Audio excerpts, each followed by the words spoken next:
नमस्कार दोस्तों, स्वागत है आपका हिंदू के एडिटोरियल डिस्कशन में। आज हम 17 और 18 जुलाई दोनों डेट्स के कुछ टॉपिक डिस्कस करेंगे। कल का हमारा टॉपिक छूट गया था तो उसको आज कवर करेंगे। आज कुल हम 4 टॉपिक डिस्कस करेंगे। पहला टॉपिक हमारा इंडियन जो बड़े बिजनेसेस हैं वो और ज़्यादा ग्रो हो रहे हैं उसके ऊपर है। सेकंड टॉपिक हमारा इंडिया और फ्रांस के रिलेशनशिप पे, जो कि जीएस पेपर 2 इंटरनेशनल रिलेशन में आप रिलेट कर सकते हो। थर्ड टॉपिक इंडिया और यूएई, जिसमें रुपये और दिरहाम के ऊपर सेटलमेंट साइन किया है, वो भी आपके जीएस पेपर 2 और आईआर से रिलेटेड है। थर्ड टॉपिक जेएंडके में काफ़ी नई स्कीम्स लॉन्च की हैं और लैंड की पॉलिसी में कुछ बदलाव है, उसके ऊपर डिस्कस करेंगे। पहला टॉपिक हमारा India's conglomerates are getting too bigger for comfort. इसमें काफ़ी एग्जांपल दिए हैं कि जो बड़े बिजनेसेस हैं वो बड़े होते जा रहे हैं और छोटे बिजनेस की तरफ ध्यान नहीं दिया जा रहा। सबसे पहले बैकग्राउंड में एग्जांपल दिया जाता है, थोड़े दिन पहले आपने सुना होगा कि अडानी के ऊपर एलिगेशन थे। जो हिडनबर्ग एक यूएस की कंपनी, उसने रिसर्च दिया था कि स्टॉक के मैनिपुलेशंस पे काफ़ी सेल कंपनीज़ के ऊपर। तो इस तरह के कुछ एलिगेशन थे जिसके कारण अडानी के शेयर शुरुआत में बहुत नीचे आए, लेकिन अभी उसकी प्रोग्रेस फिर से बढ़ गई और अभी ये अडानी ग्रुप कंटिन्यूसली एक्विजिशन कर रहा है। मतलब नई नई कंपनी, फॉर एग्जांपल रेल हो गई, एयरपोर्ट हो गए, पोर्ट्स हो गए, weapon industries and multiple fields में इसने एक्विजिशन स्टार्ट कर दिए हैं। ऑल्दो स्लोअर पेस पे है लेकिन फिर भी लगातार हो रहे हैं। और इससे जो फाइनेंशियल मार्केट है, इनिशियल में लग रहा था कि इसको लैंडिंग नहीं देंगे, काफ़ी स्पेकुलेशन चल रहे थे बैंक्स की तरफ से कि लोन कम किया जाए, बट फिर भी देखा जाए तो उसका डेट भी कम हो रहा है और उसको फंडिंग ठीक ठाक मिल रही है। दूसरा एग्जांपल रिलायंस इंडस्ट्रीज़ का दिया जाता है कि रिलायंस इंडस्ट्रीज़ ने रिसेंटली एक डी मर्जर का प्लान किया कि फाइनेंशियल जो सर्विसेज हैं उसको अपनी इंडस्ट्री से डी मर्ज करके एक सेपरेट इंटाइटी, मतलब नई इंटाइटी इस्टेब्लिश करना चाह रहे हैं, जिससे ये अपनी डोमिनेंट प्रेजेंस कर सके फाइनेंशियल सर्विसेज में। आपने थोड़े दिन पहले देखा होगा कि टेली कम्युनिकेशन में जैसे जियो का था, उससे पहले बाकी एयरटेल हो गया, बीएसएनएल हो गया, ये काफ़ी इसके कंपटीशन में थे।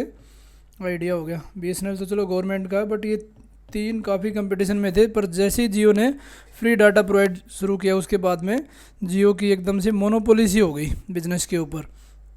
तो यहीं पे इसने एग्जांपल दिया राइटर ने कि टेली कम्युनिकेशन में, रिटेल, ट्रेड में, इंटरनेट, एंटरटेनमेंट बिजनेसेस में, सभी में रिलायंस ने एक अच्छा सा अपना बिजनेस का वर्चस्व बना दिया। तो यहाँ पे एक अडानी वाला हो गया, सेकंड रिलायंस वाला। थर्ड एग्जांपल दिए टाटा और आदित्य बिरला, ये भी प्रोमिनेंटली बहुत अच्छी परफॉर्म कर रहे हैं in comparison of other businesses. तो ये असेसमेंट देखा जाए तो सभी बिजनेसेस के लिए ट्रू नहीं है। जो 4 या 5 जो बड़े बिजनेस हैं, वो बिग कोग्लोमरेट्स हैं, इन्हीं की प्रोग्रेस है, लेकिन सभी बिजनेस का नहीं है। क्योंकि काफ़ी कंपनीज तो कोविड-19 में देखा हुआ कितनी ज़्यादा रेस्ट्रिक्शन थे, प्रोहिबिशन थे मूवमेंट पे, बाकी चीज़ों पे।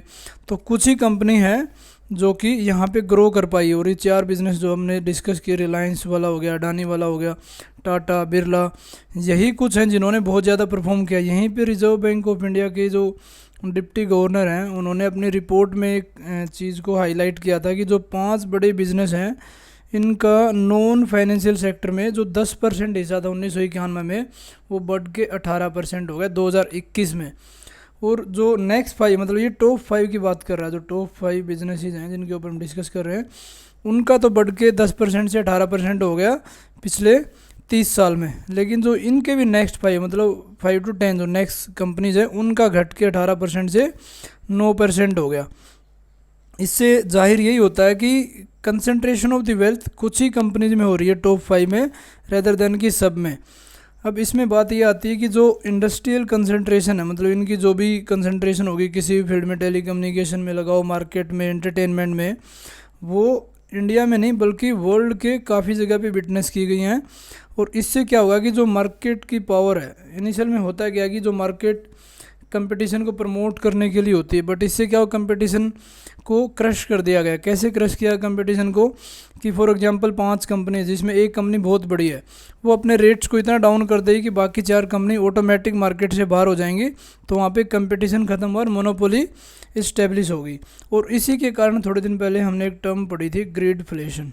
ग्रीडफ्लेशन क्या होता है, जब कॉरपोरेट प्लेयर्स और बड़ी कंपनीज होते हैं अपना प्रॉफिट बढ़ाने के लिए एक ग्रीडी नेचर दिखाते हैं, जिसके कारण इन्फ्लेशन भी बढ़ जाता है। क्योंकि कुछ ही कंपनीज के पास में इंपॉर्टेंट आइटम्स होते हैं और उनकी डिमांड मार्केट में ज़्यादा होती है। सप्लाई कई बार कम देते हैं, फिर ये सप्लाई देंगे तो महंगे रेट पे देंगे, तो उससे कॉस्ट और प्राइस का मैनिपुलेशन होता है, और जिसके कारण ग्रीडफ्लेशन और इन्फ्लेशन कंट्रीज में बढ़ जाता है।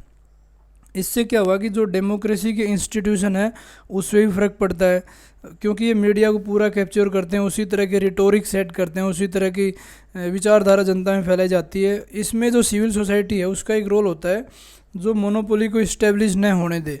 लेकिन जो कॉरपोरेट का इन्फ्लुएंस है पॉलिटिकल प्रोसेस में और बाकी चीज़ों में इतना ज़्यादा है कि सिविल सोसाइटी उस चीज़ को पूरी तरह से उजागर नहीं कर पाती। तो इससे ये है कि जो मार्केट का जो कंपटीशन था वो चीज़ें ख़त्म होके एक ऑटोमेटिक मोनोपोली इस्टेब्लिश हो जाती है। उसके कारण एसेट्स का कंसंट्रेशन होता है, इनकम में इनइक्वालिटी आती है। इस इनकम इनइक्वालिटी के कारण आपने देखा होगा गल्फ़ कंट्रीज़ में कितने क्राइसिस आए, फिर 1997 में एशियन क्राइसिस आए। इस तरह से ये यही वजह होती है क्योंकि न्यू लिबरलिज्म की जो पॉलिसीज़ होती हैं उसमें कुछ ही बड़ी कंपनी जब पूरी पावर, इकोनॉमिक पावर अपने हाथ में कंसंट्रेशन कर लेती है। अरब स्प्रिंग का आपने नाम सुना होगा, जो कि तुनीसिया से स्टार्ट हुआ था। उसमें भी वही था कि इनकम इनइक्वालिटी बढ़ गई, इंटरस्टेट और इंटरस्टेट बहुत ज़्यादा कॉन्फ्लिक्ट स्टार्ट हो गए। और इसमें पर्पज़ ये होता है कि पहले जो मार्केट है वो फेवरेबल होनी चाहिए सबके लिए, लेकिन वो सिर्फ फेवरेबल होती है जिनके पास ज़्यादा एसेट्स हैं, जिनके पास सेंट्रलाइज चीज़ें हैं, कंसंट्रेशन ऑफ द वेल्थ है। उसके कारण बाकी जो कंपनी जो मार्केट से बाहर हो जाती हैं। अब इसमें ज़रूरत क्या है, सबसे ज़्यादा स्टेट को मार्केट को रेगुलेट करने की ज़रूरत है, ताकि जो इस तरह की कंपटीशन डिस्टोर्शन वाली चीज़ें हो रही हैं वो बंद हो। और नॉट ओनली मार्केट को रेगुलेट करें बट फिजिकली प्रिवेंट करना पड़ेगा कि जो डोमिनेंट बिजनेस हैं, जैसे एग्जांपल दिया अडानी का, रिलायंस का, टाटा बिरला, वो अपने आप में ज़्यादा कंसंट्रेशन ऑफ द वेल्थ न करें, बल्कि छोटे बिजनेस को भी साथ में प्रमोट किया जाए। क्योंकि जो सिविल सोसाइटी अपनी आवाज़ उठाती है उसके एक्शन की एक लिमिट है, बट फाइनली जो स्टेट होता है, स्टेट या नेशन जो ही बोलो आप, स्टेट जो होता है उसको इम्प्लीमेंट करने की ज़रूरत है पॉलिसी, ताकि वो सबको एक बराबर दर्जा दे सारी कंपनीज़ को। क्योंकि डेमोक्रेसीज़ में काफ़ी जगह आपने सुना है कि सिविल सोसाइटी में बहुत ज़्यादा आवाज़ उठाई जाती है कि प्राइवेट जो कंपनीज है उनको और स्टेट को दूर रहना चाहिए। इनिशियल में यही था। इंडिया में भी आप देखोगे कि जब भारत आज़ाद हुआ तो जो प्राइवेट कैपिटल थे, प्राइवेट प्लेयर्स थे, उनका और स्टेट का थोड़ा सा डाइवर्जन था, मतलब इतने क्लोज नहीं थे पूरी। जैसे आपने देखा कि इंडिया में monopoly and restrictive trade act था, एक लाइसेंस राज सिस्टम था, मतलब प्राइवेट प्लेयर्स को उतना ज़्यादा वर्चस्व नहीं था, स्टेट ने पूरा मार्केट को रेगुलेट किया था। लेकिन 1991 के बाद में एलपीजी रिफॉर्म्स आए, हमने मार्केट को ओपन किया, लिबरलाइजेशन, प्राइवेटाइजेशन, ग्लोबलाइजेशन, जिसके कारण स्टेट में और बाकी प्राइवेट प्लेयर में नैरो हो गई चीज़ें, मतलब अच्छा खासा इंटरफेरेंस हो गया प्राइवेट प्लेयर्स का, और स्टेट ने उसको रेगुलेट करना कम कर दिया। अब 3-4 चीज़ें जो दिखाई गई हैं कि ट्रेंड देखे गए हैं कि कैसे पॉलिटिकल डिस्टेंस स्टेट और बिग बिजनेस के बीच में कम हुआ। सबसे पहले था कि embrace of the new liberalism. New liberalism एक लिबरलिज्म की एडवांस पॉलिटिकल फिलोसफी है जिसमें मार्केट को एज ए गॉड माना जाता है। मार्केट फंडामेंटलिस्ट भी बोलते हैं इनको, कि जहाँ पे मार्केट अपने आप ही सब कुछ सेट करती है। इसके बारे में कुछ स्टेटमेंट ये होते हैं कि market is a central nerve system which settles everything. और मार्केट मतलब मैसेजेस को भी इतना जल्दी इंटरप्रेट करता है, अपने आप चीज़ों को स्टेबलाइज करता है। तो न्यू लिबरलिज्म की पॉलिसी अडॉप्ट की गई।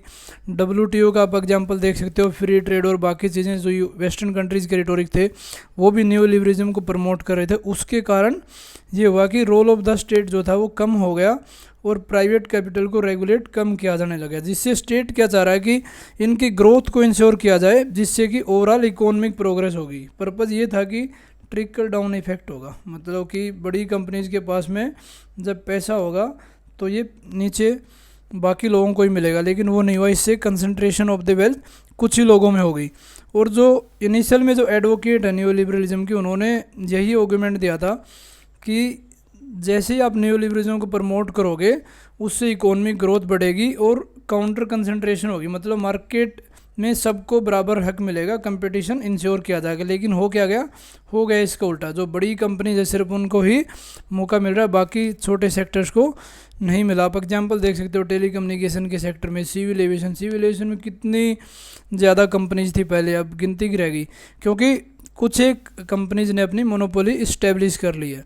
उसके कारण क्या हो रहा है कि जो बाकी कंपनी मार्केट से बाहर हो जाती हैं।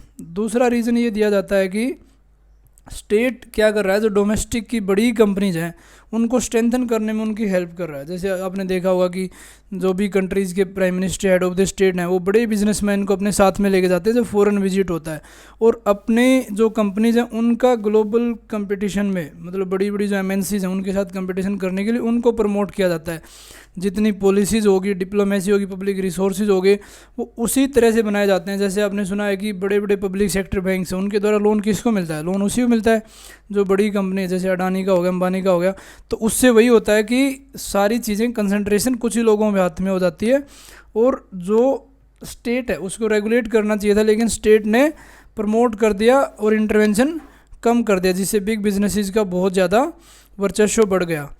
थर्ड आता है मनी फैक्टर, क्योंकि आपने देखा होगा कि पॉलिटिक्स और बड़े कॉरपोरेट के बीच में एक नेक्सस मिलता है। नेक्सस मतलब कि पॉलिटिशियन बड़े बिजनेसमैन को सपोर्ट करते हैं, और बड़े बिजनेसेस ड्यूरिंग द इलेक्शन के टाइम पे कितना ज़्यादा खर्चा होता है। हमेशा आपने देखा है कि कितनी चीज़ें प्रमोट करते हैं, एडवर्टाइजमेंट होती है, बाकी चीज़ों में भी कैंपेन होते हैं, उसमें पूरा पैसा लगता है इलेक्शन को मैनेज करना। तो जब इलेक्शन जीत जाते हैं तो उसके बाद जो पॉलिसीज़ बनाएगा स्टेट या पॉलिटिकल पार्टी, वो ऑब्वियसली वो पॉलिसीज़ बनाएंगी जो कॉरपोरेट ने डोनेशन दिया। आपने इलेक्ट्रोल बॉन्ड स्कीम के बारे में सुना होगा, इलेक्ट्रोल बॉन्ड, इसमें इतनी अनोनिमिटी है, ऑल्दो ट्रांसपेरेंसी इंश्योर करने के लिए की गई थी, बट फिर भी कोई भी कंपनी या कॉरपोरेट कितना ही दो, उसकी अकाउंटेबिलिटी कम है। तो उसके कारण अगर डोनेशन ज़्यादा दिया है पॉलिटिकल पार्टी को, तो बाद में ओबियसली जो पॉलिसीज़ बनाएगा स्टेट वो उनके फेवर में होंगी। तो इसमें राइटर वही एक मैसेज देना चाह रहा है कि जो करंट सिचुएशन है वो बहुत ही मार्केट के खिलाफ है, जिसमें कुछ ही बिजनेसेस को प्रमोट किया जा रहा है नेशनल इंटरेस्ट के नाम पे, कि ये बिज़नेस ग्रो होंगे तो हमारे कंट्री को फ़ायदा होगा, हमारी कंपनीज बाहर देश में सेटल होंगी, जिससे हमारे पास इन्वेस्टमेंट ज़्यादा आएगी। तो उससे जो रिजेंटमेंट और डिसेंट है सिविल सोसाइटी के द्वारा, इंडिविजुअल के द्वारा, वो कम हो गया है, उसको सप्रेस किया जा रहा है। और इनकम पिरामिड, जो कि ऑक्सफैम की रिपोर्ट भी आती है, जिसमें टॉप 10% के पास में 58% ऑफ द वेल्थ है, और कोविड-19 में जो रिच थे वो और ज़्यादा रिच हो गए। और यही वाले कुछ कारण है कि बिग बिजनेसेस को ज़्यादा फोकस किया जा रहा है, स्मॉल बिजनेस को भी ध्यान देने की ज़रूरत है। और इससे क्या होगा कि जो कंसंट्रेशन होगी उससे economic power, wealth power, political power सिर्फ कुछ लोगों के हाथ में रहेगी, न कि सिविल सोसाइटी और बाकी लोगों में। ये हमारा आर्टिकल हमने ठीक से डिस्कस किया। मूव करते हैं नेक्स्ट आर्टिकल के ऊपर। नेक्स्ट आर्टिकल इंडिया और फ्रांस की रिलेशनशिप है। रिसेंटली हमारे ऑनरेबल प्राइम मिनिस्टर ने वहाँ फ्रांस में विजिट किया था, वहाँ पे बस्टाइल परेड एक अटेंड की थी, और बाद में हमारे काफ़ी ज़्यादा डील साइन हुई है और उनको इम्प्लीमेंट की बात हुई है। यहाँ पे थोड़ा बैकग्राउंड में डिस्कस करते हैं कि जो स्ट्रेटजिक पार्टनर इंडिया ने नियर बाई 30 कंट्रीज़ के साथ में स्ट्रेटजिक पार्टनरशिप एक स्पेसिफिक पार्टनरशिप होती है, जिसमें कंट्री की geostrategic, geopolitical, geoeconomic और कंट्री के जो गहरे रिलेशन होते हैं उनको फोकस किया जाता है। बट राइटर यही कहना चाह रहा है कि दो चीज़ें हैं जो डिस्कस करते हैं कि कौन हमारे कंट्री का स्ट्रेटजिक पार्टनर सबसे अच्छा है। एक तो फुल स्पेक्ट्रम, मतलब कि आपके हर एक फील्ड में, इकोनमी में, पॉलिटी में, कल्चर में, जितने स्पेक्ट्रम्स आते हैं इंटरनेशनल रिलेशन में, उसमें कौन स्ट्रेटजिक है। सेकंड बोला जाता है कि कौन सही समय पे हमारा साथ देता है। जैसे अब एग्जांपल देखो, 1962 का वार हुआ इंडिया और चाइना का, फिर 1971 में पाकिस्तान के साथ हुआ, तो कौन से कंट्री ने हमारी हेल्प की? आपने देखा कि रसिया ने हमारी हेल्प की। उसके बाद हमने न्यूक्लियर टेस्ट किया 1974 में, ऑपरेशन जो भी स्माइलिंग बुद्धा नाम है इसका, उस टाइम पे कनाडा ने और फ्रांस ने हमारी हेल्प की। तो कौन से कंट्री ने जब ज़रूरत पड़ती तब हमारी हेल्प की, उसी के ऊपर मेजर किया जाता है कि कौन हमारा स्ट्रेटजिक पार्टनर अच्छा है। यहाँ पे राइटर कह रहा है कि जो फ्रांस है इसने दोनों क्राइटेरिया मीट किया, और ये हमारा एक ट्रू स्ट्रेटजिक पार्टनर है, जिसने काफ़ी स्पेक्ट्रम, फुल स्पेक्ट्रम जो भी हम डिस्कस करेंगे उनमें सब में हमारे लिए एक अच्छा पार्टनर है। जैसे डिफेंस में कितने डील साइन हो रही हैं, जैसे अभी न्यू एयरक्राफ्ट इंजन्स की बात हो रही है, दोनों को प्रोडक्शन करेंगे। उसके अलावा फिर रेफाल जेट की बात हो रही है, डिफेंस की हमारी वरुणा एक्सरसाइज होती है, नेवी की गरुड़ा एक्सरसाइज होती है। तो इस तरह कितने हमारे डिफेंस का कोऑपरेशन है फ्रांस के साथ में।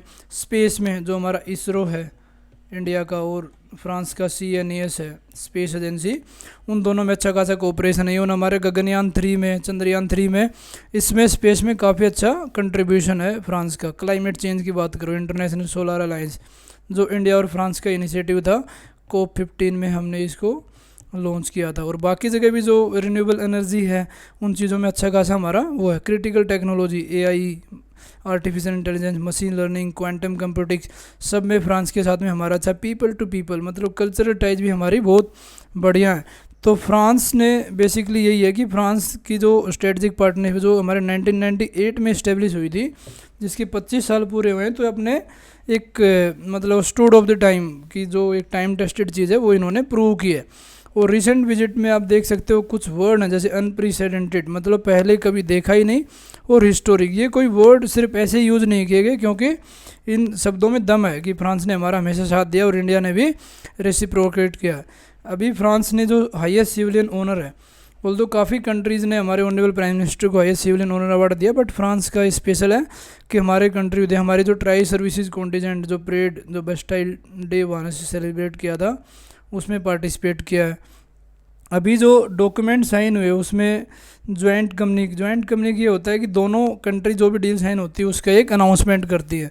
दी होराइजन 2047 की 2047 में हमारी क्या क्या रोड मैप होंगे, क्या पॉलिसीज़ होंगे, कौन से फील्ड में हमें काम करना है, और जितने भी डॉक्यूमेंट्स हुए उनके आउटकम बहुत ही अच्छे हुए हैं।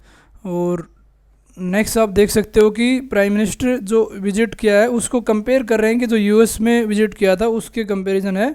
और इंडिया अपनी स्ट्रेटजिक ऑटोनॉमी क्या होती है कि जब किसी दो कंट्री के साथ में आप कोई ट्रेड या कोई पैक्ट साइन कर रहे हो तो उसमें आपके नेशनल इंटरेस्ट हैम्पर नहीं होते, आप अपने नेशनल इंटरेस्ट को मद्देनज़र रखते हुए कोई डिसीजन लेते हो।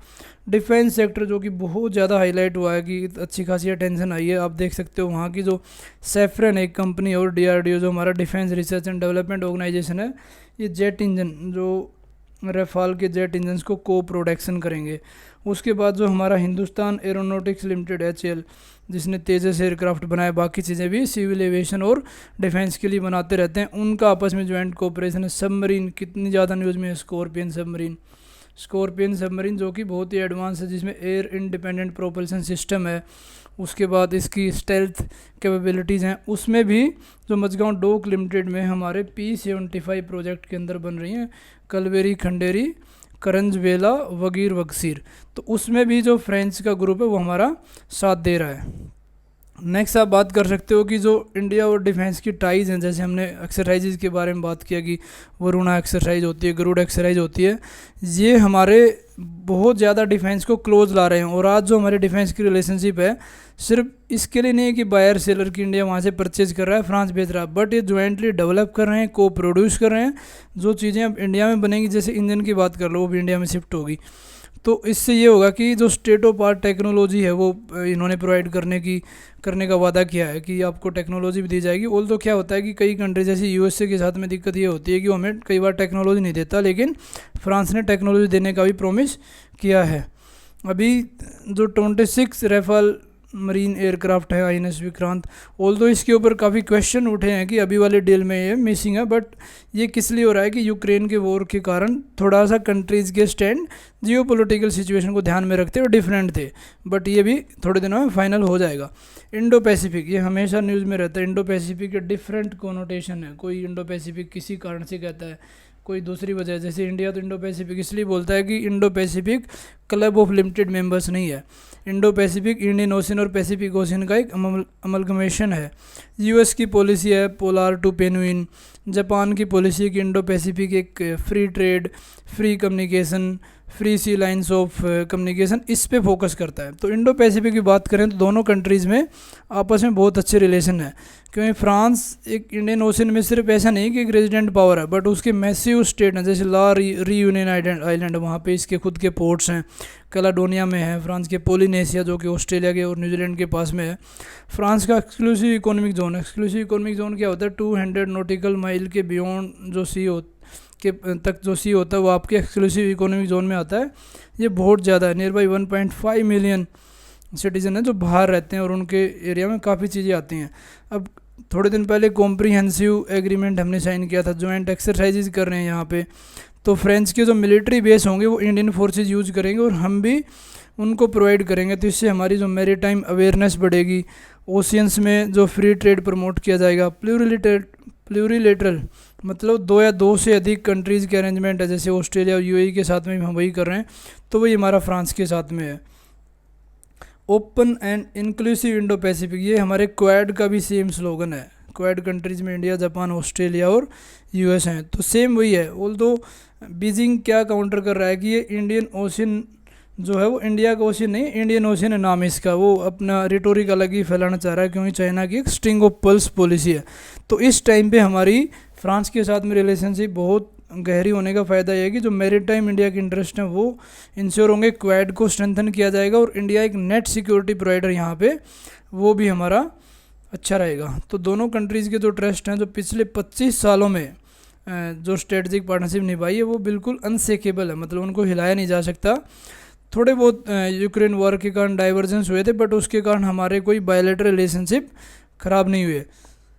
और हमने अभी G20 की जो प्रेसिडेंसी इंडिया में की थी, उसमें भी हमने वही चीज़ें हैं कि जो फ्रांस का असेसमेंट है यूक्रेन वॉर के प्रति और इंडिया का असेसमेंट है, कहीं ना कहीं उसका कन्वर्जेंस भी देखने को मिल रहा है। क्रिटिकल टेक्नोलॉजी कौन सी होती हैं, जैसे आर्टिफिशियल इंटेलिजेंस है, क्वांटम कंप्यूटिक्स हैं, मशीन लर्निंग्स हैं, या और जो critical minerals, rare earth minerals से जो टेक्नोलॉजी बनती हैं, लिथियम वाली टेक्नोलॉजी होगी, सुपर कंप्यूटिंग होगी, उसके बाद में क्लाउड कंप्यूटिंग होगी। ये नेक्स्ट फ्यूचर डिसाइड करें कि आने वाले जो 25 साल हैं उसमें इंडिया और फ्रांस की रिलेशनशिप कैसी रहेगी। अब वही है कि फ्रांस ने खुद ही कहा है कि जो ग्लोबल प्रॉब्लम्स हैं वो एक तरीके से हैंडल नहीं की जा सकती, और स्पेशली इंडिया जैसा बड़ा कंट्री जो कि थर्ड है पीपीपी में और अभी सेकंड भी होने वाला परचेजिंग पावर पैरिटी में, इकोनॉमिकली ग्रोन हो रहा है, एक डेमोक्रेटिक कंट्री, उसका पार्टिसिपेशन बहुत ज़रूरी है वर्ल्ड की समस्याओं को सुलझाने के लिए। चाहे क्लाइमेट चेंज की आप बात कर लो, जिसमें ISA इंडिया का इनिशिएटिव है, CDRI हमारा इनिशिएटिव है, और बाकी जगह भी जैसे पंच अमृत हमने नई कमिटमेंट की अभी COP26 में। एनर्जी सिक्योरिटी लगाओ, बायोडाइवर्सिटी लगाओ, काउंटर टेररिज्म एफर्ट, इंडिया कितनी काउंटर टेररिज्म एक्सरसाइज करती है। उन संघाई कोऑपरेशन ऑर्गेनाइजेशन में SCO राइट्स है जो काउंटर टेररिज्म के लिए है। अभी मालदीव में हमारा कॉन्टीजेंट जा रहा है स्पेशल काउंटर टेररिज्म के लिए। तो फ्रांस का भी यही कहना है कि जो 2047 का जो हॉरिजॉन डॉक्यूमेंट है उसमें इंडिया का ये कोशिश है कि इंडिया को एक परमानेंट मेंबरशिप भी दी जाए UN सिक्योरिटी काउंसिल में। अभी UN सिक्योरिटी काउंसिल में सिर्फ 5 मेंबर हैं और इंडिया काफ़ी दिनों से स्ट्रगल कर रहा है। तो फ्रांस और इंडिया दोनों को एक दूसरे पर ट्रस्ट रखने की ज़रूरत है, क्योंकि फ्रांस मिडल पावर है यूरोप में और इंडिया मिडल पावर है एशिया में, और दोनों का same conception of the world है। दोनों क्या बोलते हैं, मल्टीपोलर वर्ल्ड ऑर्डर में, पीस में, फ्री ट्रेड में, अच्छी पॉलिसीज़ में विश्वास रखते हैं। तो ये आर्टिकल हमने पूरा डिस्कस किया इंडिया और फ्रांस के ऊपर। चलते हैं नेक्स्ट आर्टिकल पे। नेक्स्ट आर्टिकल रिसेंटली अभी हमारे रिजर्व बैंक ऑफ इंडिया और UAE ने साइन किया कि दोनों की जो करेंसीज़ हैं उनको क्रॉस बॉर्डर ट्रांजैक्शन में इस्तेमाल किया जाएगा, हमारा रुपये और इनकी दिरहाम। इसका बेसिक पर्पज़ ये है कि इससे ज़्यादा, सबसे ज़्यादा बायलैटरली दोनों का ट्रेड प्रमोट होगा। दोनों कंट्रीज़ को किसी थर्ड कंट्री की करेंसी पे डिपेंड नहीं होना पड़ेगा। अभी क्या होता है, फॉर एग्जांपल इंडिया को क्रूड ऑयल लेना है UAE से, तो कई बार डॉलर में पेमेंट करना पड़ता है या फिर एक्सचेंज रेट हमें पे करना पड़ता है, तो वो हमें नहीं पे करना पड़ेगा, डायरेक्ट ट्रेड कर सकते हैं। जितने भी जो सेटलमेंट्स के ट्रांजैक्शन है उसमें हम डायरेक्ट करेंगे रेदर देन कोई इंटरमीडिएट कंट्री का वेट करने के लिए। और दोनों कंट्री के जितने एक्सपोर्ट हैं, इंपोर्ट हैं, उसमें बढ़ावा मिलेगा। और हमने जो करंट अकाउंट पेमेंट है उसमें तो पूरा 100% अलाउ कर दिया। और जो कैपिटल अकाउंट ट्रांजैक्शन है, करंट अकाउंट क्या होता है, जो 1 साल से कम में जो कंट्रीज़ के बीच में ट्रेड होता है उसको करंट अकाउंट बोलते हैं। कैपिटल अकाउंट जो 1 साल से ज़्यादा, कैपिटल अकाउंट में कुछ हमने रेस्ट्रिक्टेड किया है, बट दोनों का पर्पज़ ये है कि आपस में सेटलमेंट को इंश्योर किया जाए और local currency settlement. For example हमने तेल लेना था मुझको रुपये में, और दुबई हमारे UAE हमारे यहाँ पे कुछ इन्वेस्टमेंट करना चाह रहा है, कुछ परचेज करना चाह रहा है, तो वो दिरहाम में अपनी लोकल करेंसी में ले सकता है। जो पेमेंट के मैसेजिंग सिस्टम है उनको भी इंटरलिंक किया जाए, स्मूथ किया जाए। इससे जो इंटरमीडिएट बेनिफिशियरी हैं, जैसे वर्ल्ड क्या करा, डी डॉलराइजेशन की तरफ मूव करा, मतलब डॉलर का जो हेजिमनी है उसको कम किया जाए और बाकी अपने लोकल करेंसीज को प्रमोट किया जाए। जो इंडिया के और एमिरेट्स के बिजनेस हैं वो उनको एक्सचेंज रेट के रिस्क से छुटकारा मिल जाएगा। और जो इंडिया और UAE की लोकल करेंसी सेटलमेंट सिस्टम है वो एक अपने आप में जो बायलैटरल करेंसी अकॉर्ड हमने साइन किया उसके लिए प्रीकर्सर है। और RBI का जो इंटर डिपार्टमेंटल ग्रुप है उसने सजेस्ट किया है कि एक फर्स्ट स्टेप होगा जो इंटरनेशनलाइजेशन ऑफ द रुपी में एक अपने आप में प्लेटफॉर्म प्रोवाइड करेगा। इंटरनेशनलाइजेशन ऑफ रुपी क्या है, जैसे कि डॉलर है, युआन है, ये ना, ये है क्या है, इंटरनेशनल करेंसीज है जिनका trade all over the world होता है। और ये कब हुआ, क्योंकि ये इकोनॉमिक पावर है। जैसे यूएसए एग्जांपल देखो, यूएसए कब से इकोनॉमिक पावर है, तो उसका डॉलर का वर्चस्व हर जगह है। तो उसी तरह इंडिया चाह रहा है कि रुपी का भी इंटरनेशनलाइजेशन हो जाए, ताकि इंडियन रुपी भी हर जगह आपको ट्रेड किया जाए, आपको कोई इंटरमीडिएटरी की ज़रूरत न पड़े। थोड़े दिन पहले हमने सेपा साइन किया था। सेपा क्या है, कॉम्प्रिहेंसिव इकोनॉमिक पार्टनरशिप एग्रीमेंट, जो 2022 में साइन किया था हमने यूएई के साथ में। इसमें क्या होता है, बहुत ही कम टैरिफ लगाए जाते हैं, अदरवाइज मैक्सिमम चीज़ें फ्री होते हैं। तो अभी जो रुपी सेटलमेंट साइन किया, उससे हमारे बिजनेसेस को फ़ायदा होगा और दोनों कंट्रीज़ का आपस में ट्रेड और ज़्यादा बढ़ेगा। जैसे कि अभी रशियन से हम ऑयल ले रहे हैं, तो रशियन में हमें युआन में पे करना पड़ रहा है या रशियन रूबल में करना पड़ रहा है। तो अपना कंट्री बाकी कंट्रीज़ के साथ में भी सेम अपना लोकल करेंसी जो इंडियन रुपी है उसको प्रमोट कर रहा है। और गल्फ़ कंट्रीज हमारे लिए वैसे ही क्रूशियल हो जाते हैं, क्योंकि यहाँ पे हमारा डायस्पोरा बहुत ज़्यादा रहता है, जिससे कि हमें बहुत ज़्यादा रेमिटेंसीज मिलते हैं। अब इस आर्टिकल में बाकी चीज़ें डिस्कस नहीं की, हम बाकी और डिस्कस करते हैं कि जो इंडिया और यूएई की रिलेशनशिप और किस किस फील्ड में और कौन कौन से एमओयू मेमोरेंडम ऑफ अंडरस्टैंडिंग अभी साइन हुए हैं। अभी ये जो हमारे प्राइम मिनिस्टर का विजिट था, ये 5वां विजिट था यूएई में लास्ट 8 ईयर्स में। मतलब इससे आप देख सकते हो कि कंट्री में कितनी ज़्यादा एक क्लोजनेस दिखाई दे रही है। जो एक लोकल करेंसी को यूज़ करने के लिए हमने एक फ्रेमवर्क साइन किया ताकि क्रॉस बॉर्डर ट्रांजैक्शन स्मूथ हो जाए। इसके अलावा एनर्जी सेक्टर में ग्रीन हाइड्रोजन, जैसे कि बजट में हमने डिस्कस किया था, ग्रीन हाइड्रोजन को बहुत ज़्यादा प्रमोट कर रहे हैं, तो उसके ऊपर हमने साइन किया है। सोलार एनर्जी आईएसए जो है, इंटरनेशनल सोलार अलायंस, या बाकी भी रिन्यूएबल एनर्जी को प्रमोट करने के लिए, जैसे one earth one world one grid हम प्रमोट करें, ग्रिड कनेक्टिविटी बढ़ाने के लिए। और इंडिया का जो चाह रहा है कि जो स्ट्रेटजिक पेट्रोलियम रिजर्व जैसे हमारा विशाखापट्टनम में और पुड्डूर में हमने इस्टेब्लिश कर रखा है। ये क्या होता है, जब क्राइसिस के टाइम अगर हमें तेल की ज़रूरत पड़े तो कुछ हम स्ट्रेटजिक पेट्रोलियम रिजर्व बना के रखते हैं, ताकि उस टाइम पे हम ऑयल को यूज़ कर सकें। वो हमने साइन किया है। और रिन्यूएबल एनर्जी के प्रोजेक्ट कुछ ज्वाइंट डेवलपमेंट की बात की है। नेक्स्ट हम बात करते हैं क्लाइमेट चेंज में भी कोऑपरेशन। दोनों कंट्रीज़ में क्लाइमेट चेंज में अच्छा कोऑपरेशन देखने को मिला है, क्योंकि इंडिया की G20 प्रेसिडेंसी और यूएई ने थोड़े दिन पहले COP28 की प्रेसिडेंसी फॉलो की थी, तो होस्ट की थी। तो उस टाइम पे कमिटमेंट की थी कि हम क्लाइमेट चेंज में बहुत ज़्यादा एक दूसरे साथ कोऑपरेशन करेंगे और कार्बन एमिशन को कम करेंगे। डायस्पोरा की बात हमने करी ली कि एज पर वर्ल्ड बैंक की रिपोर्ट के हिसाब से $100 बिलियन इंडिया का डायस्पोरा, 100 बिलियन रेमिटेंसीज आते हैं डायस्पोरा से। नियर बाई हमारे 30 मिलियन डायस्पोरा हैं जो बाकी कंट्रीज़ में रहते हैं, और यूएई में तो ऑलमोस्ट 60% के आसपास हैं। तो इस फील्ड में हमारा अच्छा रिलेशन है यूएई के साथ में। लोकल करेंसी का जो हमने बताई दिया, उसमें क्या क्या फ़ायदे होंगे। लोकल करेंसी सेटलमेंट सिस्टम होगा, जिसमें रुपये और दिरहम क्रॉस बॉर्डर ट्रांजैक्शन कर सकते हैं, जिसमें हमारे एक्सपोर्ट इंपोर्ट के इनवॉइसेस में डोमेस्टिक करेंसी में पे करने के लिए उसके ट्रांजैक्शन कोस्ट, सेटलमेंट टाइम, ये सारी चीज़ें स्मूथ हो जाएंगी। और हमारे बायलैटरल रिलेशनशिप बहुत ज़्यादा स्ट्रॉन्ग हो गए। और थोड़ा और पीछे जाके देखें तो 1972 में ही हमने बायलैटरल रिलेशनशिप वहाँ पे इनके साथ में डिप्लोमेटिक साइन किए थे। उसके बाद हर एक फील्ड में, इकोनॉमी में, डिफेंस में, सिक्योरिटी में, लॉ इन्फोर्समेंट में, और इंडिया और यूएई ने डिफेंस टेक्नोलॉजी और ज्वाइंट मिलिट्री एक्सरसाइज में भी कोऑपरेट कर रहे थे। यहाँ पे हमारा जियो स्ट्रेटजिक व्यू पॉइंट भी इनके साथ बहुत अच्छा है। अब ट्रेड रिलेशन की बात करें तो इंडिया और यूएई का ट्रेड नियर बाई $85 बिलियन है। ये 2022 का डाटा है। और यूएई इंडिया का सेकंड लार्जेस्ट ट्रेडिंग पार्टनर है। और रेमिटेंसी जो बताया कि नियर बाई $20 बिलियन हमारे यूएई से आते हैं। तो इंडिया का एक्सपोर्ट आप देखो, फार्मास्यूटिकल्स में, आईटी सर्विसेज में, एग्रीकल्चर में, और बाकी जो टेक्नोलॉजी है उसमें हम बहुत ज़्यादा एक्सपोर्ट करते हैं। उसके अलावा एनर्जी सिक्योरिटी में जैसे हमने डिस्कस किया कि ऑयल सप्लाई और प्राइसिंग पे, स्ट्रेटजिक पेट्रोलियम रिजर्व पे, फिर डिजिटल टेक्नोलॉजी पे हमने बहुत ज़्यादा पार्टनरशिप साइन किए। डिजिटल इनोवेशन में, टेक्नोलॉजी में हमारा ISRO, Indian space research organisation, और यूएई का यूएई स्पेस एजेंसी, इन्होंने कोऑपरेशन की बात की स्पेस के फील्ड में। इंटरनेशनल इश्यूज़ में आप देखो कि जब भी इंटरनेशनलाइजेशन ऑफ डॉलर बहुत ज़्यादा हो रखा है तो डी डॉलराइजेशन की तरफ मूव कर रहे हैं, तो उसमें भी यूएई और इंडिया के सेम है, और अभी वाले एग्रीमेंट में उसको भी साइन किया है। दोनों रूल बेस्ड इंटरनेशनल ऑर्डर के बारे में बहुत ज़्यादा सपोर्ट करते हैं। और इंडिया का, यूएई का और फ्रांस का तीनों कंट्रीज़ ने एक मिनीलेटरल ग्रुप बनाया जो कि मैरीटाइम इंटरेस्ट को प्रमोट करेगा। तो ये आर्टिकल हमने होलिस्टिकली डिस्कस किया इंडिया और यूएई के ऊपर। चलते हैं नेक्स्ट आर्टिकल पे। नेक्स्ट आर्टिकल जेएंडके में के ऊपर है। जेएंडके में जैसे कि आप सबको पता है कि 2019 में जो आर्टिकल 370 था उसको रिवोक करके इसको यूटी में कन्वर्ट कर दिया था, क्योंकि इसका स्पेशल स्टेटस था। उसमें वहाँ पे इंडियन कॉन्स्टिट्यूशन के काफ़ी प्रोविज़न लागू नहीं होते थे, और उस टाइम पे जो मेन प्रोविज़न थे जो कि डेवलपमेंट में हर्डल थे as per the central government की, लैंड हो गए, हाउसिंग हो गई, जॉब्स होगी, वो सारी चीज़ें लोकल्स के लिए रिजर्व थी, उसमें बाहर वाले आउटसाइडर को अलाउ नहीं दिया।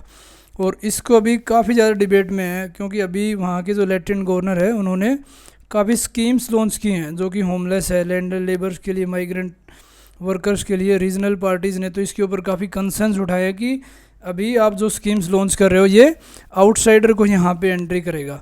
अब एग्जांपल देखो चाइना का। चाइना में जो जियानजियांग रीजन है और तिब्बत ऑटोनोमस रीजन है, वहाँ पे वो कल्चर को इम्पोज करते हैं। बट इंडिया तो एक democratic country, peaceful country, India तो इस तरह कोई स्टेप नहीं ले रहा। हम एक स्लो प्रोसेस और कंसेंसस के साथ में चीज़ें इम्प्लीमेंट कर रहे हैं। अभी जो कुछ स्कीम्स हाईलाइट की उनके ऊपर बात करते हैं कि सबसे पहले तो कुछ जो लैंडलेस पीपल हैं उनको 5 मरला एक उसको ज़मीन को नापने का एक पैमाना होता है, जिसमें 252 स्क्वायर फीट है जो लैंडलेस पॉपुलेशन को दी जाएगी। सेकंड बात करते हैं प्रधानमंत्री आवास योजना। इसके 2 कंपोनेंट, एक आवास योजना ग्रामीण और एक अर्बन वाली है। तो इसमें लोगों को हाउसेस दी जाएंगे, जो लैंडलेस हैं उनको ज़मीन दी जाएगी। उसके बाद में जो ministry of rural development announce किया कि 1.9 लाख हाउसेस दिए जाएंगे होमलेस पॉपुलेशन को 2024 तक। एक अफोर्डेबल रेंटल हाउसिंग कॉम्प्लेक्स है, जिस स्कीम के अंदर ये होता है कि जो इकोनॉमिकली वीकर सेक्शन है, लोअर इनकम ग्रुप है, मिडिल इनकम ग्रुप है, उनको रेंट पे हाउस दिया जाता है बहुत ही कम पैसे में। और ये स्कीम जो अर्बन माइग्रेंट्स हैं उनको कवर करता है, स्ट्रीट वेंडर्स को कवर करता है, जो रिक्शा पुलर्स हैं जो कि वहाँ पे काम करता है, उन सबको कवर करता है। इसके लिए उन्होंने एक एलिजिबिलिटी क्राइटेरिया भी सेट किया है कि जो लोग वहाँ पे किसी एम्प्लॉयमेंट के लिए हों या टेम्परेरी हो, परमानेंट हो, या पढ़ाई के लिए हो, या कोई टूरिस्ट विजिट किया हो, उसमें ये है कि अगर पिछले 15 साल में वो यूटी में रह रहे हों, या उन्होंने 7 साल तक वहाँ पढ़ाई की हो, या 10वीं और 12वीं की एग्जामिनेशन तक वहाँ रहे हैं, तो न्यू डोमिसाइल रूल जो हैं 2019 में पास किए, तो उसके हिसाब से सारे लोग इन स्कीम्स जो कि हमने डिस्कस किया, प्रधानमंत्री Awas Yojana, affordable rental housing complexes, और ऊपर जो लैंड वाली है, उन सब में इनका हक होगा। अभी वो उसमें ख़रीद सकते हैं, सरकार उनको प्रोवाइड करेगी। रीजनल पार्टीज़ के कंसर्न ये हैं कि जितने भी आप अमेंडमेंट कर रहे हो, ये आपका प्लान है कि आप आउटसाइडर को यहाँ पे एंटर करना चाह रहे हो, क्योंकि जितना रीलोकेशन अभी 4 साल में किया उतना पिछले 60 साल में नहीं हुआ था। और इन्होंने अभी एडमिनिस्ट्रेशन ने काफ़ी रूल्स चेंज किए, जैसे इंडस्ट्रियल लैंड एंड अलॉटमेंट वाला हो गया, private industrial state development amendment बनाए गए लैंड लॉज में। और अभी उनको लिबरलाइज किया गया कि एग्रीकल्चर लैंड को इंडस्ट्री के लिए यूज़ किया जाए। जितनी इंडस्ट्रीज यहाँ पे सेटअप होंगी उतना यहाँ पे पीस आएगी, क्योंकि टेररिज्म को बढ़ावा लोग कम देंगे, और अगर फैक्ट्री में काम करेंगे तो बाकी जगह उनका दिमाग नहीं जाएगा। जैसे स्टोन पेल्टिंग के कितने ज़्यादा इशूज़ थे वो कम हो जाएंगे। और पॉलिटिकल पार्टीज़ के भी कुछ कंसर्न है, ऑल्दो ये बीजेपी के साथ में इनका अलायंस था, बट यहाँ पे स्ट्रॉन्ग होल्ड होने के बाद भी यहाँ पे लोगों ने कंसर्न्स किए। उन्होंने इसी चीज़ को अपोज कर रहे हैं बार बार कि सरकार जो कह रही है कि 1.9 लाख हाउसेज हम देने वाले हैं, बट इतने लोग तो हैं ही नहीं। इनके हिसाब से सिर्फ नियर बाई 20,000 है जिनके पास घर नहीं है। तो ये वही कह रहे हैं कि जो आप आउटसाइडर को सेटल करके यहाँ पे स्लम को प्रमोट करना चाह रहे हैं, ये काफ़ी पॉलिटिकल पार्टीज़ ने अपोज किया। बट जो वहाँ के लेफ्टिनेंट गवर्नर है उन्होंने यही कहा है कि जो लोग जैसे फॉरेस्ट लैंड पे अभी हैं, रखाज में है, फार्म लैंड में है, कोई नेशनल पार्क में है, जिनके पास कंस्ट्रक्शन नहीं है, उनको लैंड प्रोवाइड की जाएगी फर्स्ट फेज में। और एडमिनिस्ट्रेशन ने ऑल्दो ये नहीं बताया कि कभी किसी को इविक्ट किया जाएगा नहीं किया जाएगा। उनका मेन फोकस ये है कि जो पीओके पाक ऑक्यूपाइड कश्मीर में जितनी मिलिटेंसी होती है उसको कम किया जाएगा, क्यों यहाँ पे डेवलपमेंट लगातार होगा। और जो प्रधानमंत्री आवास योजना ग्रामीण है उसको इतने अच्छे से प्रमोट किया जाएगा जितने पुअर पीपल हैं उनका लिविंग स्टैंडर्ड इम्प्रूव हो जाए, वहाँ के लोगों की लाइफस्टाइल अच्छी हो, जिसके कारण वो पीस इस्टेब्लिश करने में हेल्प करेंगे। तो ये हमारा टॉपिक था, पूरा हमने जेएंडके के ऊपर डिस्कस किया। ये था हमारा आज का discussion. Thank you for watching.